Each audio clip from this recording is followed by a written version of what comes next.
M7 Jabarani filɛbagaw foli ni walimadɔn bɛ ɲɛsin aw bɛɛ lajɛlen ma I n'a fɔ an ye layidu ta aw ye cogo min na an ko waati bɛɛ lajɛlen ni Ala y'a se kɛ an ye an bɛ wuli ka se kɛnɛyaso tigilamaw ma walasa ka se ka na I ka dɔn ka fɔ ko dɔ ɲɛdɔn ko mun bɛ aw ni anw nafa kɛrɛnkɛrɛnma kɛnɛya kunkan aw bisimila aw ka kɛnɛya jamukan kɛnɛ kan n'o ye kɛnɛya kuma ye foyi tɛ kɛnɛya bɔ nafolo t'a sɔrɔ foyi t'a sɔrɔ janto yɛrɛ la o de bɛ kɛnɛya sɔrɔ wa janto yɛrɛ la kɔrɔcogo ka ɲi o la sa n'an y'an banba kɛnɛyaso tigilamaw ka fɔtaw fɛ ka an banba u ka ladilikanw fɛ a ka ca Ala fɛ caman bɛ taga bɔ degun na degun bɛ munumunu na an da fɛ banako fanfɛla la o de la an ka wuli ka jɔ hukumu kɔnɔna na a wulila ka se dɔgɔtɔrɔba dɔ ma n'o bɛ tali kɛ Dr Mustafa kan an ni ale bɛna masala kɛrɛnkɛrɛnma ka sanga ni waati yɛrɛ cogo ye degun mun bɛ tali kɛ fiɲɛci wagatiw bana jumɛnw de ka ca o wagati a jumɛnw de kun bɛ da maakɔrɔbaw kan a jumɛnw de kun bɛ da I ka dɔn ka fɔ denmisɛnw kan nka yanni an ka don baro yɛrɛ kɔnɔna na Dr Mustafa a bɛna ɲɛfɔli kɛ an ye fana nanakili yɛrɛ taa siraw kan n'i y'a ta k'a lajɛ nanakili a gulon bɛ mun ni mun de la adamaden yɛrɛ farikolo la a bɛna ɲɛfɔli kɛ an ye o kan nka yanni a k'a da se o yɔrɔ ma an bɛna kuma di a yɛrɛ ma a bɛna foli lase aw filɛlibagaw ani aw lamɛnbagaw ma ani ka dɔn ka fɔ a yɛrɛ jɛɲɔgɔnw n'a baarakɛɲɔgɔnw an bɛ sɔrɔ ka don babu yɛrɛ kɔnɔna na docteur I ni ce anw bisimilali la I ka cakɛda la k'i fo ka I ka dɔn ka fɔ foli lase Mali dɔgɔtɔrɔ bɛɛ lajɛlen ma kɛnɛya baarakɛla fan o fan ani pharmacien an ka foli bɛ aw bɛɛ lajɛlen aw ni cɛsiri aw ni timinadiya barisa aw sara tɛ an bolo aw bɛ fasojɔ baara de la fasojɔ baara min n'o tɛ furakɛli dama ye mais n'o ye ɲɛfɔli ye an filɛ o dɔ kɛnɛ kan kɔrɔfɔ b'i bolo dakuru ɲɛfɔlɔ foli kan ok an cɛ ani baraji M7 TV mɔgɔ n bɛ hakɛto ɲini k'aw kɛ fɔlɔ parce que n ka bamanankan jɛlen tɛ kosɛbɛ parce que anw ye bozo ye donc an ka bamanankan jɛlen tɛ kosɛbɛ donc an b'aw fo a ka déplacement na n'a ka ɲininkaliw na sabu ka d'a kan an bɛ waati min na sisan fiɲɛ banaw ka ca kosɛbɛ surtout an bɛ Mali waati min na sisan a bɛ ka bɛn ni nɛnɛ waati ni funtɛni waati o waati ninnu na o banaw ka ca kosɛbɛ que ça soit denmisɛnnin kunda ou bien maakɔrɔba kunda banaw de don u ka ca kosɛbɛ nka actuellement fɛɛrɛw bɛ yen minnu b'a se k'an tanga u ma kosɛbɛ waleyaw bɛ yen n'an y'olu kɛ fana a ka ca Ala fɛ an bɛ tanga a ma voilà o de tun y'aw bisimila k'a ye. D'accord bisimilali a ɲɛna wa a bɛ anw fana hakili sigi an ka se ka I ka dɔn ka fɔ ɲininkali tɛngu aw la ka se ka jaabi jɔnjɔnw sɔrɔ filɛbagaw an ma ladɔnniya k'a fɔ kɛnɛyaso furakɛli yɔrɔ dama tɛ nka kɛnɛyaso ye kunnafoni ɲini yɔrɔ dɔ ye maaw fana kan'u sigi ka to so k'a fɔ ko a bana tɛ n na ko n bɛ to yen ni sɔmina fɛn dɔ la walima fɛn dɔ bɛ k'i kamana gan I kan ka wuli ka se ka se kɛnɛyaso tigilamaw ma ka ɲɛdɔn ni sɔrɔ ye a ko la docteur I n'a fɔ an y'a fɔ an bɛna kuma nanakili banaw kan ayiwa n'o ye problème respiratoire ye donc an bɛ fɛ e yɛrɛ ka ɲɛfɔli k'an ye nanakili yɛrɛ a bɛ tɛmɛ sira jumɛnw fɛ farikolo kɔnɔna na minɛn jumɛnw de bɛ yen minnu ka baara ɲɛsin bɛ nanakili yɛrɛ kow ma an bɛ fɛ ɲɛfɔli ka kɛ an ye I n'a fɔ ja yɛrɛ filɛ an ɲɛkɔrɔ ayiwa ja min bɛ se ka ɲɛfɔli kɛ an ye a ko kun kan. ok maintenant yanni an ka se yen ninakili banaw ka ca kosɛbɛ sabu ka d'a kan mura o ye ninakili bana dɔ ye tubabu b'a fɔ min fana ma ko grippe o fana ye dɔ ye asthme o fana ye ninakili bana ye an b'a fɔ min ma ko sinsan donc olu bɛɛ ye ninakili banaw de ye cigarette min o ye ninakili bana dɔ ye parce que a bɛ f'o ma pneumonie gansan o fana ye ninakili bana dɔ ye donc ninakili banaw ka ca n'an b'a fɔ k'a fɔ an tɛ se k'a tila la bi mais an bɛ a grosso modo ta mun bɛ se ka an nafa voilà kumabaw an bɛ se ka kumabaw ta pour que an ka se ka ɲɛfɔli kɛ par exemple an bɛ mura ta mura simple o b'an fɛ Mali la yan grippe o b'an fɛ yan hali coronavirus min filɛ ninakili bana de don sinon bana fɛngɛ wɛrɛ tɛ o seulement an bɛ fiɲɛ min sama a bɛ na o de nɔfɛ nka ni ninakili ta ninakili bɛ tɛmɛ sira dɔ fɛ d'abord an nun fiɲɛ bɛ don nun de fɛ ka tɛmɛ sira dɔ fɛ a bɛ f'o ma ko larynx d'abord n'a donna nun fɛ hali da kɔnɔna bɛ a la donc nun b'a la da b'a la larynx b'a la donc larynx ninnu na sisan a bɛ na ka jigin fogofogo ninnu fɛ fogofogo ninnu na généralement siraw de do tio de do a bɛ fogon kɔnɔ mun b'a to an bɛ se ka fiɲɛ sama comme an bɛ se ka fiɲɛ labɔ donc n'an y'a sama ka taa wajibi de do farikolo mago bɛ fɛn dɔw de d'a la n'an b'a fɔ ko oxygène donc a b'olu ta a mago to mun na a b'o bɔ a bɛ f'o ma ko COD i n'a fɔ fiɲɛ degunnen voilà maintenant an mago bɛ mun na o ye oxygène donc a nɔgɔma de bɛ taga a sanuma de bɛ don voilà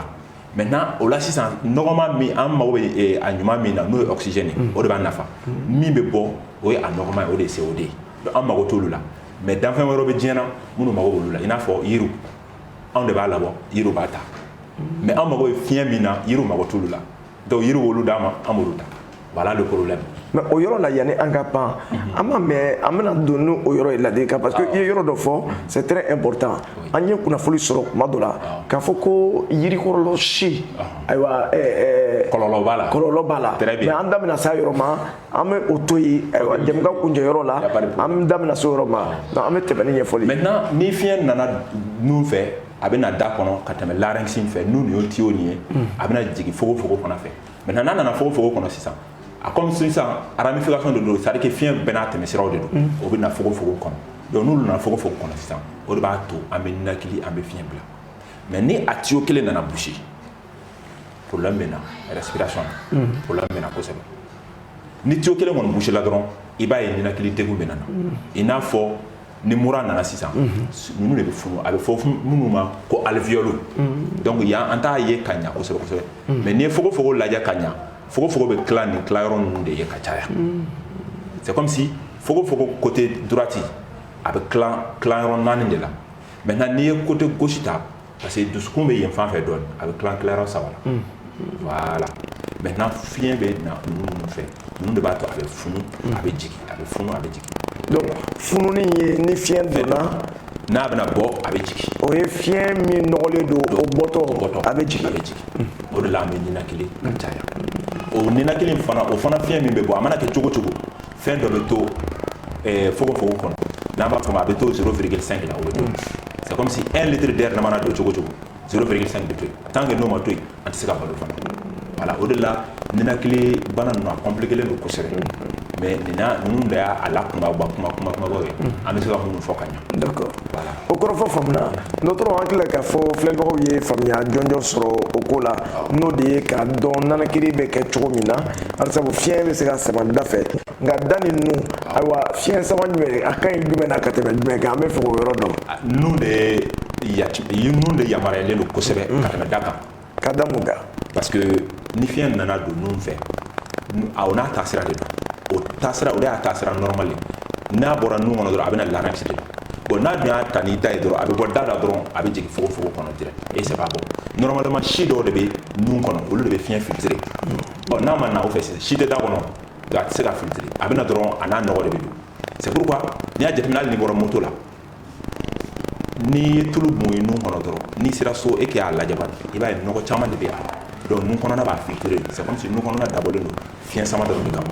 dabɔlen don dumuni de kama. d'accord voilà rôle fɛn fɛn bɛ adamaden na a bɛɛ n'a ka baara don d'accord a bɛɛ n'a jɔyɔrɔ. ayiwa filɛbagaw hakili la k'a fɔ a ye faamuya jɔnjɔn sɔrɔ a la an kɔni bɛ ka sanga nanakili yɛrɛ ma ayiwa yanni an k'an da waga ka to ka fiɲɛ sama k'a bila ayiwa an k'a to ayiwa ka taa sira fɛ ji bɛɛ n'a a boli sira de don o la sa dɔgɔtɔrɔ an bɛna kuma kɛrɛnkɛrɛn ma ayiwa degun min kan degun min bɛ se ka adamaden sɔrɔ nanakili fan fɛ n'o bɛ tali kɛ mura ye mura ka ca anw fɛ kosɛbɛ bɛɛ b'a fɔ waati bɛɛ mura bɛ na mura bana sufa jumɛn de don i ko nanakili bana mais n'a sɔrɔ i bɛ se ka don a kɔnɔ ka walawalali dɔɔni kɛ an ye a la mura ye bana sufa jumɛn de. ok o ɲininkali fisayara mura ye bana ye généralement a bɛ kɛ ni virus de ye komi bamanankan na anw de ka bamanankan jalen banakisɛw de don c'est comme si ni tant que n'i bɛ fiɲɛ sama mura de b'i minɛ mais waati dɔw de ka ca ɲɛnamaya yɛrɛ kɔnɔ mura ka ca waati minnu na ka caya kosɛbɛ kosɛbɛ parce que généralement dɔwɛrɛ tɛ n'a fɔra mura dɔrɔn i b'a ye nunji bɛ bɔ i kan minɛlen don et i tɛ se ka ninakili olu de ye mura ye n'a fɔra mura voilà ninnu dɔrɔn de kan bɛ minɛ nun bɛ datugu ou bien nunji bɛ sɔlɔ olu de ye mura ye mais o bɛ kɛ waati jumɛn de la ka caya san waati dɔw de bɛ a bɛ caya olu la i n'a fɔ an bɛna don an bɔra nɛnɛ la an bɛ ka don funtɛni na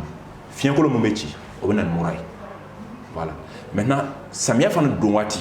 a n'a bɔ waati mura bɛ se ka caya o fana parce que san min bɛ adamaden gosi kuma dɔ la n'a temps ma taa ɲɛfɛ dɔrɔn a bɛ mura bila ko ko mura san de kɔrɔ don a ye mun minɛ voilà mura tɛ dɔwɛrɛ ye ninakili degun bana de don. mais a kan ka ta bala i n'a fɔ bana tɔ parce que n'i y'a ta k'a lajɛ i b'a ye maa caman bɛ mura kɛ bolokɔfɛ fɛn ye dɔw b'a fɔ nin bɛ tɛmɛ nin bɛ tɛmɛ ayiwa yala o fɛn de don wa. o fɛn don parce que ni ma i janto mura yɛrɛ la a mɔgɔ fagata ka ca kosɛbɛ. awɔ mura kelen kelen surtout denmisɛnnin kunda a mɔgɔ fagata ka ca yen kosɛbɛ parce que ni a y'i minɛ a bɛ fogon de gere fiɲɛ bɛ tɛmɛ fɛn fɛn a b'a gere n'i ma fiɲɛ sɔrɔ dun o laban ye mun ye. o ye saya ye ala k'an kisi o ma maintenant i b'a sɔrɔ denmisɛnninw fɛ yen sisan n'u ninakili degunna ka se yɔrɔ dɔ la olu tɛ se k'u nun fo ou bien u tɛ se ka sɔgɔsɔgɔ k'a labɔ o de la u bɛ taa don oxygène na oxygène tɛ dɔwɛrɛ ye c'est pour que ka fogon nu lafiya u ka se ka fiɲɛ sɔrɔ n'o ye fiɲɛ artificiel ye fiɲɛ min dilannen don nasaraw fɛ yen donc o fiɲɛ bɛ don pour que u ka se ka lafiya sinon tubabu fɛ a vaccin bɛ yen mais a vaccin ma s'an fɛ yan fɔlɔ o de la musokɔrɔba dans les pays européens nasara jamana ninnu na i b'a ye k'a fɔ n'a ye a mɔgɔ fagata ka ca ye ka tɛmɛ an fɛ yen kan parce que o ye bɛɛ n'i ka dilancogo ye ala bolo parce que système dɔw bɛ an fɛ an b'a fɔ ko système immunologique parce que farikolo ka défense anw fɛ a kɔgɔlen don kosɛbɛ an bɛ se ka fɛn caman kunbɛn ka sɔrɔ olu tɛ se o de la ni mura ye a dɔw minɛ i b'a ye o ɲɛda bɛɛ bɛ bilen u b'a fɔ mura gansan de don mura tɛ gansan ye dɛ a bɛ mɔgɔ faga sur le champ a prévu ye mun ye sisan coronavirus filɛ nin mura de don a ye mɔgɔ joli faga diɲɛ kɔnɔ a ka ca donc olu bɛnna a tɛmɛ bana wɛrɛw. d'accord voilà. donc hakili la k'a fɔ filɛbagaw a ye faamuya sɔrɔ ka sanga o ma k'a fɔ ko mura tɛ bana gansan ye i n'a fɔ maa caman b'a jate ayiwa dɔw kana fɔ i ma ko mura b'a ye cɛ nin to yen ayiwa nin ye bana gansan ye nin bɛ tɛmɛ dɔgɔtɔrɔ ye min fɔ an ɲɛna sisan o ni aw ka fɔta danfaraba bɛ ɲɔgɔn cɛ barisa olu de y'a dɔnbaganaw ye n'olu ye min fɔ an ye an bɛ seereya o de kan wa an b'an tɛgɛ fa o de la ayiwa dɔgɔtɔrɔ i ye a yira k'a fɔ ko a taamasiyɛn ko dɔwɛrɛ tɛ ko n'u bɛ geren ayiwa i ka dɔn k'a fɔ kan na bɛ geren ani dɔwɛrɛ mais ayiwa taamasiyɛn wɛrɛw tɛ yen min ni ninnu si tɛ kelen ye wa. taamasiyɛn wɛrɛw bɛ yen olu ye jumɛn ye. a tigilamɔgɔ fari bɛ kalaya a mana kɛ sufɛ a mana kɛ tilegan fɛ fari kɔnɔ bɛ kalaya kosɛbɛ en même temps i b'a ye ɲɛjiw fana bɛ bɔ ni denmisɛnninw de don i b'a ye sanga waati bɛɛ a bɛ kule la ou bien a bɛ kasi la mais mɔgɔ t'a dɔn mun de b'a la mais alors que effectivement fari kalaya in de bɛ k'a to mun bɛ k'a bila kasi la e kuma dɔ la hali kan yɛrɛ minɛli i tɛ se ka kuma o fana bɛɛ bɛ mura la parce que a fɛngɛw ka ca kosɛbɛ a ka ca yɛrɛ yɛrɛ de maintenant ɲɛji bɔ kan minɛ ani kuma dɔ la yɛrɛ n'u fari kalayara ka sɔrɔ i b'a ye u fɔɔnɔ daminɛ donc olu bɛɛ ye mura taamasiyɛn dɔ ye ayiwa o yɔrɔ faamuna ayiwa ni an ye dɔ fɔ mura in kan ayiwa an bɛ na yanni an ka na a kuncɛli la an bɛ na giripu la ayiwa ka dɔnnifanya barisa dɔw b'a fɔ n giripelen don an yɛrɛ t'a dɔn a bɛ fɔ cogo min na bamanankan na n giripelen don ayiwa maa caman bɛ a fɔ a bɛ se ka kɛ o ta ye giripu ye a bɛ se ka kɛ dɔw ye a taamasiyɛn fɔ o ye ayiwa a bɛnna n'a taamasiyɛn u b'a fɔ ne giripelen don bi giripu in yɛrɛ ye jumɛn ye yala ni mura in ye kelen wa walima a fana y'a damana degun ye. bon grippe in ye généralement n'i y'a ta a bɛɛ ye bana sugu kelen ye mais u nacogo de tɛ kelen ye par exemple grippe la sisan u b'a fɔ ko c'est saisonnière waati de don waati de don a bɛ na dɔrɔn c'est comme épidémie quoi a bɛ mɔgɔ caman minɛ ɲɔgɔn fɛ a bɛ ban o ye grippe ye mais mura dun na n'i y'a jateminɛ dɔw yɛrɛ bɛ yen du premier au 31 mura b'u la o tɛ mura ye. o ye jumɛn ye mura chronique a bɛ f'o ma ko sinusite. sinusite dɔw yɛrɛ b'a fɔ ko du premier au 31 ne ninnu gɛrɛlen don mura bɛ na o ye sinusite ye. donc sa kalo 12 minnu bɛ nun fɔri la voilà waati bɛɛ ko nun fɔri la o ye sinusite ye. o ni mura tɛ kelen ye. mura tɛ kelen olu fana spécialiste b'a dama na mais minnu t'a dɔn n'an taara village la sisan olu b'a fɔ ko ko mura chronique de b'a la mura chronique don c'est vrai mais quel genre de mura chronique a bɛ laban ka kɛ sinusite de sinusite la sisan nun filen ninnu de bɛ datugu a tɛ se ka fiɲɛ sɔrɔ ala tigilamɔgɔ ka sisi donni problème a tɛ se ka don sisi la donc n'a donna la c'est des problèmes donc o ye mura caractéristique dɔ ye mais grippe dun na dɔrɔn a bɛ minɛ dɔrɔn tile 4 tile 5 a bɛ tɛmɛ et ça passe. Grippe y'o ye. Grippe y'o ye. K'a sɔrɔ furakɛli ma kɛ a la. Furakɛli ma kɛ a bɛ tɛmɛ parce que cycle de don quoi ale b'a ka bana kɛ dɔrɔn ka tɛmɛ o y'a bannen. Mais est-ce que o kan ka to maaw man ka wuli ka taa dɔgɔtɔrɔso la wa? Non n'o fana b'i la a bɛ na ni kɔlɔlɔ wɛrɛw ye tuguni parce que n'a fana nana tuguni nunji min bɛ ka bɔ a bɛ nun kɔnɔna degun kosɛbɛ kosɛbɛ parce que défense dɔw de bɛ nun kɔnɔ i n'a fɔ n y'a fɔ cogo min na si dɔw de bɛ a fait sa villosité donc a b'olu sɛgɛn n'a y'olu sɛgɛn n'i ma na farikolo yɛrɛ ji bɛ lafu parce que toujours e bɛ nun fiyɛ de la toujours e bɛ nun fiyɛ de la donc a bɛ mɔgɔ sɛgɛn a bɛ dɔgɔtɔrɔso t'ale kunba furaw bɛ d'i ma a bɛ mada et ça passe. D'accord. Mais Europe a vaccin bɛ yen o de la olu tɛ a ko kɛ koba ye ten. D'accord. N'a nana dɔrɔn olu b'a vaccin kɛ ça passe mais yanni o vaccin t'a la fɔlɔ voilà donc an kɔni bɛ traitement d'i ma i b'a ta a bɛ tɛmɛ. D'accord. Voilà. Wala famna filɛbagaw an b'a ladɔnniya k'a fɔ dɔgɔtɔrɔ bɔra ka ayiwa danfara don grippe ni danfara di an ma ayiwa grippe ani mura yɛrɛ cɛ ale min ye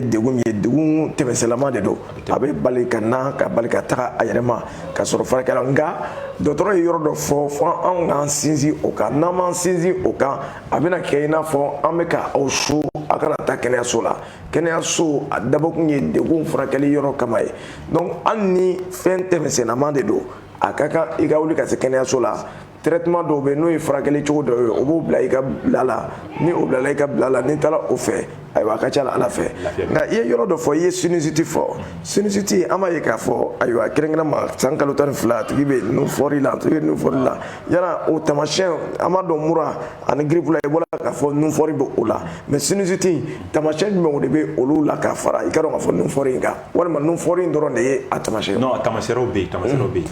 a tigilamɔgɔ i b'a ye a tɛ se ka don sisimafɛn na wusulan parfum olu kɛ bɛ k'ale tana ye. suma mana diya o suma mana goya o. ale tɛ se ka don olu si la a tigilamɔgɔ kɔni c'est comme si mɔgɔ min don a condamnelen don parce que a tɛ se ka kasa goman o kasa duman o o bɛɛ bɛ k'ale tana ye hali wusulan mun muso b'a fiyɛ fini ninnu kan ni cɛman don parfum ninnu a tɛ se k'o si supporter n'a y'o kasa mɛn dɔrɔn a ka bana bɛ wuli une fois k'a kɔni mana suma duman mɛn dɔrɔn bana bɛ wuli automatiquement. o wulili a bɛ se ka mun de kɛ a tigi yɛrɛ la. donc wulili ni n'a a fura ɲɛnamanw tɛ a bolo a yɔrɔ la a bɛ se ka kɛ bana caman fana sababu ye i n'a fɔ an ye mura mun fɔ sisan i n'a fɔ an ye grippe mun fɔ sisan hali sumaya a bɛ se ka kɛ n'a sababu ye ani kunkolodimi gɛlɛn du premier au 31 a tigilamɔgɔ kunkolo b'a dimi donc o sinusite bɛ se ka kɛ o sababu ye. d'accord ayiwa o yɔrɔ faamu an bɛ ayiwa filɛbagaw ladɔnniya k'a fɔ sɔgɔli don M7 jabaranin na jɛmukan min ni a b'a sanfɛ o bɛ tali kɛ kɛnɛya kuma kan kɛnɛya kuma de bɛ fɔ yan ayiwa walasa ka se ka ɲɛfɔli k'aw ye ka walawalali k'aw ye banaw kan ayiwa bana kunbɛn o ka fisa ni a furakɛli ye an y'o de fɔ aw ye sanga ni waati bɛɛ lajɛlen dɔgɔtɔrɔ an bɛna jɔsen sabanan na n'o de bɛ tali kɛ kɛrɛnkɛrɛnma pneumonie kan i da to kɔrɔfɔ la i kɛtɔ ka ja yira ayiwa yanni ja yira yɛrɛ cɛ i y'a fɔ ayiwa pneumonie ayiwa o ta y'a jumɛn ye a la o ni mura danfara ye mun ye o ni grippe danfara ye jumɛn ye. ok maintenant ni an nana pneumonie la an fɛ yen médecine générale bɛ pneumonie ta komi i n'a fɔ ninakili bana. mais n'i taara spécialiste fɛ yen pneumologue yɛrɛ fɛ yen olu yɛrɛ ka pneumonie b'a dama caman de bɛ yen mun bɛ se ka ninnu développer par exemple an b'a ta bakuruba la comme médecine générale kosɛbɛ maintenant n'i taara spécialiste fɛ yen olu fana bɛ u ka danfaraw di ka fara ta kan parce que olu de y'a kalan kɛ ka tɛmɛ anw fana kan parce que dɔgɔtɔrɔya la échelle de don maintenant n'i y'a ta sisan pneumonie fana ye bana ye a bɛ fiɲɛ bɛ tɛmɛ sira minnu fɛ a b'olu de minɛ i n'a fɔ n y'a fɔ n ka kɔrɔfɔ kɔnɔ fogofogo na tiyo de bɛ yen ni tiyo ninnu nana funu k'o datugu a bɛ fɔ ko a tigi bɛ sɔgɔsɔgɔ du premier au 30 i b'a sɔrɔ sɔgɔsɔgɔ b'a la a taamasiyɛn fɔlɔ ye sɔgɔsɔgɔ ye olu minnu mana funu fari bɛ kalaya donc arajo b'a yira a la clinique i b'a ye k'a fɔ pneumonie don mais n'i taara arajo de yira arajo b'a yira k'a fɔ ko o tiyo ninnu datugulen don n'olu datugulen don a bɛ fɔ o ma ko obstruction des voies donc o voies minnu mana datugu dɔrɔn o de bɛ na ni pneumonie c'est pourquoi denmisɛnnin kunda o b'a fɔ ko ni pneumonie bɛ denmisɛnnin na kana ko ka caya parce que plus i b'a ko a bɛ farikolo la sumaya de et a bɛ na ni bana ninnu ye o de la a b'a fɔ i ka fini giriman don denmisɛnnin na ni denmisɛnnin don bien sûr i bɛ fini giriman don a la k'a bila mais maakɔrɔba kunda i b'a sɔrɔ ale ka pneumonie yɛrɛ a lielen don fɛn dɔ la maakɔrɔba kunda soit cigarette soit gulɔ ou bien fɛn wɛrɛ donc mifɛnjugu o bɛ na nin bɛɛ ye o n'an ma alcool donc o bɛɛ se ka kɛ sababu ye ka pneumonie di adamaden ma al cancer ninnu bɛɛ b'o fɔ u b'a fɔ cancer du poumon bɛɛ bɛ sɔrɔ o de senfɛ voilà bɛɛ bɛ sɔrɔ o de senfɛ ayiwa janto yɛrɛ la kɔrɔcogo kan i n'a fɔ dɔgɔtɔrɔ bɔla k'a fɔ an ye cogo min na an hakilila k'a fɔ ni an ye kow sababu n'u jogo dɔn an bɛ se an yɛrɛ minɛ cogo la ayiwa fɛn bɛ tali kɛ an bɔla mura kan ka grippe fɔ ka na dɔ fɔ pneumonie na i n'a fɔ dɔgɔtɔrɔ y'a fɔ cogo min na a kow ka ca an n'an ma se ka a bɛɛ fɔ bi ayiwa fɛn bɛ tali kɛ ayiwa mura ayiwa grippe ale ni pneumonie an bɛna don a la kelen kelen mura yɛrɛ walasa ka se ka an tanga a ma an taalan kan ka kɛ mun ye walasa ka se ka an tanga mura ma bon pour que an ka tanga mura ma waleyaw bɛ yen n'an y'olu kɛ a ka ca ala fɛ an bɛ se ka tanga ma i n'a fɔ n'a kɛra denmisɛnnin kunda chaque fois i ka to ka tulu don denmisɛnnin ninnu na par exemple a tulu bɛ pharmacie la u b'a fɔ huile gommelée i b'o don den ninnu na i b'a k'a la n'o tɛ yen ni situlu bɛ yen i bɛ situlu k'a nun na o bɛ kɛ denmisɛnnin kunda cogo min na a bɛ kɛ maakɔrɔba kunda ten an ka fini girimanw don denmisɛnninw na et surtout an bɛ waati min fana na tun fiɲɛ mun fana bɛ ka fili an ka denmisɛnninw bɔ waati n'u don waatiw dɔn n'o kɛra hali an yɛrɛ bɔ waati n'an don waatiw an k'olu dɔn ka fini ɲɛnamanw don denmisɛnninw ni anw yɛrɛ bɛɛ la parce que a bɛ se ka bɛɛ minɛ à tout moment donc n'an y'olu kɛ a ka ca ala fɛ an bɛ se ka tanga ma ou bien n'i y'a jateminɛ denmisɛnnin fari bɛ ka kalaya nunji bɛ ka bɔ i ka boli ka se n'a ye kɛnɛyaso la mun ka surun i la olu bɛ se kɛ sababu ye k'a kɔlɔlɔ dɔgɔya k'a degaw dɔgɔya kosɛbɛ kosɛbɛ voilà d'accord fɛn min bɛ tali kɛ ayiwa ani olu kunbɛcogo o ladilikan ninnu filɛ ani pneumonie ni grippe bɛɛ bɛ tali kɛ ɲɔgɔn na ok bon ladilikan ninnu ani pneumonie u bɛɛ bɛ tali kɛ ɲɔgɔn na parce que pneumonie tɛ dɔwɛrɛ ye ne y'a fɔ cogo min na an ka fɛngɛ kɔnɔ sumaya de don a bɛ fɛngɛw de datugu fiɲɛ tɛmɛsira ninnu a b'olu de datugu n'i kɔni ye fini giriman don maakɔrɔba kunda ka cigarette to yen ka alcool to yen a ka ca ala fɛ olu b'i tanga mais kuma kɔnɔna tuguni n'i nana jateminɛ adamaden dɔw bɛ yen u bɛ kɛ u b'a fɔ ko tuberculose b'u la tuberculose fana bɛ se ka na ni pneumonie ye parce que tuberculose bɛ sɔrɔ cogo jumɛn fa o fana ye a damana bana ye tuguni min bɛ sɔrɔ nɔnɔ fɛ mais o fana bɛ na ni pneumonie ye maintenant o tuberculose in fana o bɛ sɔrɔ hali tuberculose o ye sɔgɔsɔgɔnijɛ ye o b'a fɔ sɔgɔsɔgɔnijɛ voilà sɔgɔsɔgɔnijɛ ninnu bɛɛ bɛ tali kɛ ɲɔgɔn na dɔɔnin parce que n'a mɛnna a bɛ fɔ ko sɔgɔsɔgɔnijɛ et en même temps n'a ye fɛn organe dɔw minɛ farikolo fɛn dɔw minɛ a bɛ fɔ ko sɔgɔsɔgɔnijɛ surtout poumon fan fɛ hali kolo la tuberculose bɛ se ka kolo minɛ mais o ye a damana baabu wɛrɛw ye quoi kosɛbɛ maintenant an bɛ fiɲɛ min yɛrɛ sama fiɲɛ nin yɛrɛ de man ɲi bi bi in na donc o de la fiɲɛ bana caman fiɲɛ man ɲi bi bi in na an bɛ fiɲɛ min yɛrɛ sama Bamakɔ kɔnɔ o yɛrɛ de man ɲi ka saga mun ma ka saba parce que usines ka caya moto ka caya mobili ka caya olu cayali bɛ kɛ fiɲɛ na olu bɛ tuyau de fɛngɛ o bɛ gaziw de bɔ tuyau d'échappement ninnu o bɛ na ni gaz dɔ de on appelle ça le dioxyde de carbone on appelle le COD o COD de bɛ yɛlɛn sanfɛ i m'a ye chaque fois n'i bɔra hali sɔgɔmada fɛ i b'a ye Bamakɔ nuage bɛ fan bɛɛ i tɛ se ka yɔrɔ jan ye bugun dalen don voilà banaw de don sinon dɔwɛrɛ tɛ u bɛ yɛlɛ de ka yɛlɛn sanfɛ u tɛ se sanfɛ u bɔra duguma u sisumalen bɛ to donc ni fiɲɛ mana ci sisan olu de bɛ jigin an kan c'est pourquoi an ka sisan ninakili banaw ka ca a jubaju yɛrɛ an ka comportement ye moto mobili usine olu n'a suguya caman a bɛ fɔ o ma ko les gaz à effet de serre olu bɛ na ni bana ninnu ka caya donc docteur yɔrɔ dɔ bɛ yen an tɛ fɛ ka pan o yɔrɔ kunna tuberculose fɔ n'o ye sɔgɔsɔgɔnijɛ ye ni dun y'a ta k'a lajɛ i b'a ye k'a fɔ programme dɔ bɛ an ka jamana kɔnɔ min sigilen bɛ a kan ayiwa kɛrɛnkɛrɛnma ayiwa o saba dɔrɔn bɛ ɲɔgɔn na sida tuberculose olu bɛɛ lajɛlen bɛ ɲɔgɔn na ayiwa ni dun y'a ta k'a lajɛ o sida bana in a bɛ jira k'a fɔ ko maa minnu bɛ n'u gɛrɛsɛgɛlen don sɔgɔsɔgɔnijɛ bana na sida ka jugu olu de ma ka tɛmɛ a bɛɛ lajɛlen kan yala an bɛ se k'a fɔ ko bana bɛ yen ni o b'i la ni mura farala ɲɔgɔn kan ayiwa o bɛ juguya wa mura ka jugu kɛrɛnkɛrɛnma kulu jumɛn de bɛ yen banakulu jumɛnw de bɛ n'o bɛ maa la ni mura ni grippe ani pneumonie ka jugu olu ma kosɛbɛ bon o mɔgɔw ye tɛ a bɛ fɔ olu ma les immunodéprimés c'est comme si immunodéprimé tɛ dɔwɛrɛ ye farikolo fanga défense c'est comme si soldat de bɛ comme an ka société organisée don cogo min soldat de b'an bolo u b'an tanga soldat de bɛ adamaden fana farikolo la mun bɛ adamaden tanga bon o soldat ninnu ni ala nana kɛ bana fanba nana caya olu ma olu ka défense bɛ dɔgɔya n'olu ka défense dɔgɔyara mun bɛ k'i latanga n'olu bɛ sara dun est-ce que bɛ se ka latanga bilen donc o de la sida bagatɔ ninnu ala ye olu minnu gariya kɛ banakisɛ ye a ka jugu olu ma kosɛbɛ kosɛbɛ parce que défense tɛ farikolo la mun bɛna o défend tuguni donc n'a nana dɔrɔn et puis sida banakisɛ fana ka kɛw kosɛbɛ a b'olu de attaquer fɔlɔ n'a y'olu attaquer k'olu bɛ éliminer k'olu fanga dɔgɔya dɔrɔn farikolo bɛ lafu donc a bɛ se farikolo la sinon n'o tɛ a ma nɔgɔn hali a ka bana traitement i n'a fɔ a vaccin ko ma se ka sɔrɔ ka da joona joona ko la ka da o yɔrɔnin de kan sinon problème foyi t'a la maintenant mura dun fana n'ale y'i minɛ a b'i farikolo de faga a bɛ o défense de minɛ mais o défense de fait que olu fana kolo ka gɛlɛn u t'u yɛrɛ to bana bolo donc o de la mura tɛ se ka mɔgɔ faga an na kosɛbɛ kosɛbɛ i n'a fɔ tubabu sinon dire que ni mura y'i minɛ a bɛna bana wɛrɛ favoriser non a ka ca ala fɛ ni mura y'i minɛ a bɛ se ka na ni sumaya de y'a nɔfɛ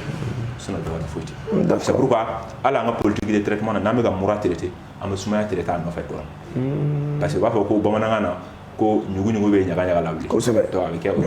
voilà siga foyi t'a la ayiwa dɔgɔtɔrɔ min ko k'ale tɛ bamanankan mɛn ale tun bɛ ka danni girinmanw da ayiwa filibagaw hali bi an b'o fo ka walima dɔn dɔgɔtɔrɔ an bɛna ni an ka kuma kuntigɛlen dɔ ye jamukan daminɛ an da sera a ma nka an ko k'an b'a to ayiwa ka na ko yɛrɛ kun la maa nakun ka kɔrɔ ni yɛrɛ ye nka ko bɛ bɔ ko kɔnɔna na fɛn bɛ tali kɛ yiri kɔrɔ si kan ayiwa an y'a fɔ ayiwa ka sanga i ko fiɲɛ juguman min bɛ yen ni o bɛ bila n'o ye COD ye ayiwa o tɛ ayiwa i ka dɔn ou bien gaz carbonique gaz carbonique o de bɛ fɔ ko COD o de ye COD a non chimique de ye COD kosɛbɛ gaz carbonique o ye aw scientifique ka weleli cogo ye ayiwa fiɲɛ nɔgɔlen o min bɛ bila an y'a ye k'a fɔ ko dɔw b'a fɔ fana ko yiri bɛ COD bila ko yiri kɔrɔsi ma ye o gulon bɛ ɲɔgɔn na walima jumɛn bon o yɔrɔnin na an bɛ peut-être an bɛ hakili ɲini kɛ phytothérapie fɛ minnu bɛ yiri dɔn kosɛbɛ kosɛbɛ effectivement yiri kɔrɔsili sufɛ a man ɲi parce que an bɛ ninakili yiriw fana bɛ ninakili danfɛn fɛn fɛn bɛ yen n'i b'a dɔn a bɛɛ bɛ ninakili ninakili cogoyaw ka ca dɔw bɛ ninakili n'u nun ye dɔw bɛ ninakili n'u da ye dɔw bɛ ninakili ni u fari la peau farikolo yɛrɛ yɛrɛ ye dɔw bɛ ninakili n'o ye maintenant yiri ninnu fana bɛ ninakili mais olu bɛ fiɲɛ min bila o ye oxygène ye généralement an mago b'o oxygène de la mais c'est pourquoi tilegan fɛ n'i taara yiri kɔrɔ i bɛ lafiya kosɛbɛ parce que yiri bɛ o de bila tilegan fɛ oxygène fiɲɛ ɲuman ye an de mago b'o la mais sufɛ a bɛ fɔ k'i kana taa da yiri kɔrɔ parce que sufɛ yiri bɛ contraire de di a bɛ COD de produit o de la n'i taara da kɔrɔ a ka ca ala fɛ ni ninakili degun bana b'i la a b'i sɛgɛn kosɛbɛ n bɛ misaliya kelen dɔrɔn d'i ma fɔlɔ an ka bamanan kunda u tun bɛ ɲɔ kɛ magasin dɔ kɔnɔ jiginɛ bɛɛ tun man ka don jiginɛ kɔnɔ parce que jiginɛ ɲɔ ninnu bɛ gaz de produit donc o bɛ gaz min produit ni sinsanbagatɔ donna kɔnɔ bɛɛ gaz nin bɛ o gaz bɛ i ninakili degun a tigilamɔgɔ a ka ca ala fɛ a bɛ sa u b'a fɔ ko fɛn jugu de bɛ mauvais esprit de bɛ jiginɛ kɔnɔ mais o tun t'a kun dɔn a kun de filɛ nin parce que sinsan bɛ mun na ale mago bɛ fiɲɛ ɲɛnama de la maintenant n'ale jiginna yan'a ka malo di ou bien suman di i b'a sɔrɔ a b'a degun donc o de bɛ na ni problème ye donc o yɔrɔ la an bɛ se ka fɔ dingɛ kɔnɔna fana bɛ ten parce que an b'a mɛn k'a fɔ ko dɔw da fɔlɔ maa dɔw tun bɛ yiribulu yɛrɛ tigɛ k'a jigin kɔlɔn kɔnɔ k'a lajɛ yala o n'o bɛɛ ye kelen sa o expérience min n'i ye yiribulu tigɛ k'a bila kɔlɔn kɔnɔ dɔrɔn ni a ma sa ça veut dire que fiɲɛ bɛ yen n'a sara dɔrɔn ça veut dire que oxygène de bɛ yen u b'a fɔ ko fɛn jugu de b'a kɔnɔ a taamasiyɛn y'o de ye donc c'est pourquoi u b'a fɔ ko kana jigin nin kɔnɔ dɛ mais mɔgɔw t'a dɔn mun don scientifiquement c'est ça. i ka dɔn k'a fɔ an ye o bɛɛ lajɛlen M7 télévision ani radio Emergence FM an b'aw fo ka aw walimadɔ sanga ni waati bɛɛ lajɛlen a ka cɛsiri n'a ka timinadiya la ayiwa kɔrɔfɔ mun bɛ ka lase aw ma dɔgɔtɔrɔ fɛ an b'a ɲini aw fɛ a ka banba kan ani fana a kana ladilikan mun bɛ bɔ a kɔnɔna na a kana mara aw kelen na a ka a tilan aw ni aw sigiɲɔgɔnw ni aw balimaw n'aw sinjiw cɛ dɔgɔtɔrɔ ayiwa i ka dɔn k'a fɔ ladilikan laban mun mana k'i bolo k'a di an filɛbagaw ma ani i ka dɔn k'a fɔ folikan min mana k'i bolo ka lase u ma ayiwa yanni an ka jamukan kuncɛ. ok bon ladilikan min bɛ ne bolo c'est pour que k'a fɔ bɛɛ ɲɛna an bɛ waati min na sisan k'u kɔlɔsi denmisɛnninw na kosɛbɛ a denmisɛnnin fara maakɔrɔba kan bɛɛ k'i yɛrɛ kɔlɔsi sabu ka d'a kan waati ninnu cogoyaw man ɲi kosɛbɛ kosɛbɛ ka da an ka bɔliw n'an ka doniw kan denmisɛnnin kunda n'i y'a ye denmisɛnnin bɛ ka nuji bɔ a tɛ ka fiɲɛ sɔrɔ taa n'a ye dɔgɔtɔrɔso la mun ka surun e la i ma min faamu denmisɛnnin na ko a ninakili de bɛ ka degun tile kelen a filanan kana to so i ka taa n'a ye hali mɔgɔkɔrɔba yɛrɛ n'i y'a ye i ninakili bɛ ka degun taa yɔrɔ la mun ka surun i la pour que dɔgɔtɔrɔ ka se k'a dɔn k'a fɔ mun b'i la ka caya furaw bɛ d'i ma i bɛ lafiya o weleweleda kan b'an bolo k'a lase u ma an b'aw yɛrɛ fo a ka déplacement na ka hakɛto ɲini jama fɛ parce que an ka bamanankan ninnu jɛlen tɛ kosɛbɛ k'a fɔ ko ala ka banaw nɔgɔya k'a ban pewu an ka foli b'aw yɛrɛ ye. Merci beaucoup. Ayiwa o diyara n ye ayiwa filɛbagaw an b'aw bɛɛ lajɛlen fo an bɛ aw bɛɛ lajɛlen walima dɔn kɛnɛya ayiwa janto yɛrɛ la o kɔrɔ cogo ka ɲi an ka an janto an yɛrɛ la an ka an janto kɔrɔfɔ fɔtaw la olu de bɛ kɛ sababu ye ka an bɔ fili la an ka se ka tanga ka bɔ banaw ma can de don bana bɛna nɛrɛ na a na waati de don an b'a fɔ nka n'an y'an banba kɛnɛyaso tigilamɔgɔw olu ka kɔrɔfɔw ma a ka ca la ala fɛ caman bɛ tɛmɛ an kan o la welekan mun fɔla dɔgɔtɔrɔ fɛ an k'o welekanw bato an ka kɛnɛyasow kɛ an taa yɔrɔw ye hali ni farigan t'an na ni an sɔmina fɛn dɔ la an ka taa ɲininkali kɛ dɔgɔtɔrɔ la dɔgɔtɔrɔ nin ye mun ye nin ye mun ye kalanso dɔ de don ɲɛdɔnni dɔnyɔrɔ dɔ de don donc an b'aw fo ka aw walemadɔn maa mun ye ne dɛmɛ ka baara in ɲɛnɛmaya n ka foli b'u bɛɛ lajɛlen ye kɔnɔkulu jɛlen de bɛ bi fɔ a k'aw sɔgɔlen to M7 Jabarani na ani radio Emergence FM 91 tomi duuru jɔjan fiɲɛsuru a tɛ fɔ aw jigi kɔ aw k'an bɛn sigili wɛrɛ ma an bɛ dɔgɔtɔrɔ a n'a jɛɲɔgɔn bɛɛ fo. Merci beaucoup.